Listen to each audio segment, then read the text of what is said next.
Now recently we previewed Devil's Third and rightly called it a load of old spunk. This, however, seems to have riled everyone from your standard internet Poindexters all the way up to the creator of the game, Tomonobu Itagaki, who replied to us like a man who just spent a month smelling his own farts. Now, in classic games journo tradition, to make amends for things that we haven't actually done wrong, we're now going to say it's the greatest game of all time. So here's 7 reasons why Devil's Third will be the greatest game of all time. Number 7.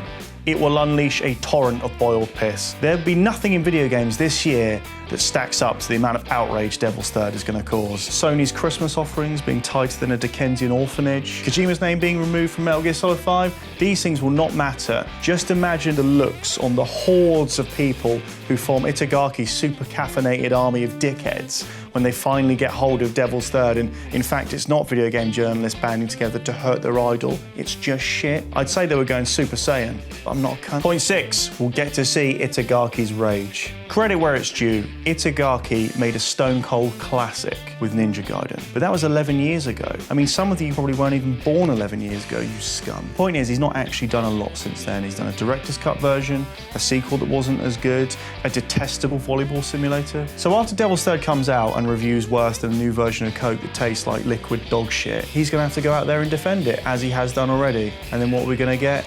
A load of old nonsense out of him, like this. It is easy to you can accept. Itagaki will be forced to look inside himself, into the ego of a man who wears sunglasses indoors, probably at night, which on the self-regard scale is even higher than Dennis Rodman, who married himself. After all said and done though, bad reviews, negative press, it may actually give Itagaki the boot up the arse he needs. Point 5. It'll shut Nintendo fans up. You've got to hand it to Nintendo fans. They are pretty much the worst corporate sock puppets on the entire internet. Angry, whiny, entitled. They're worse than wrestling fans, which seems impossible, but somehow they've done it. They've also thrown their intense weight behind Devil's Third, marking it out as some sort of classic that's going to come out on the Wii U and can't possibly be bad because Nintendo is publishing it, and Nintendo has never published a bad game before. Right now, they're essentially stroking Itagaki's long, stupid hair and saying, shh.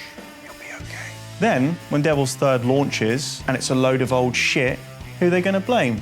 Not Nintendo, of course. But maybe they'll look inside themselves and think, maybe supporting a game made by a studio over the course of 6 years by a man who wields a sword and wears sunglasses inside like the living embodiment of the internet tough guy meme probably wasn't the best call we ever made. Number 4, its driving section is a warning from history. Do you remember driving sections in games? What, like fucking racing games? No, not like fucking racing games. I'm talking about driving sections that are shoehorned into games that aren't about actually driving. You know what I mean. These sections are almost uniformly terrible. Do you remember that Bond game made by Bizarre Creations? A driving game studio, and even they couldn't get the driving game bits right. They were worse than the shooting bits. Devil's Third's version of this tops the lot. You drive down a hill, probably at about 5 miles an hour, and every time you turn the turret, Ivan's arm clips through the gun like a weird Stretch Armstrong thing, like a big handshake reaching out to no one, to the ether, to infinite death. There's a bit where a helicopter chases you.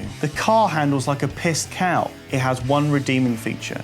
Hopefully after this mess, no one will have the nerve to ever try this again. Number 3, it might have some collectible value, like Mel Gibson's Burn! Number 2, the best part of the game allegedly is free. One of the main defenses of Devil's Third that we've heard so far from Itagaki's army of whiny internet piss babies is that no one's played the multiplayer, which of course will be amazing. Problem with that is that's quite a dangerous gambit, considering, as you say, no one's played it, and the general quality of the rest of the game is absolutely dreadful. Now, this argument made them look very silly at the start, and it's going to make them look even sillier now, seeing as the most lauded part of the game that they've never played has been ported to PC, and it's free? Now think about it, cutting off the part of the game that people are really looking forward to and porting it free to PC sounds like the sort of thing that I would dream up in an attempt to boil more piss in a raging fire in a Guerrilla Games distribution plant. Number 1, it's actually all right. Joking aside, Devil's Third has something to it which makes me want to play more of it.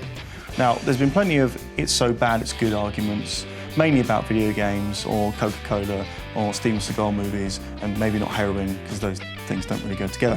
But there is an argument to be made for things that aren't very good, but you continue to do them anyway, and that is Devil's Third. It has something to it, which you'd expect from a man who, as we said, made a stone cold classic 11 years ago when some of you weren't born, you scum.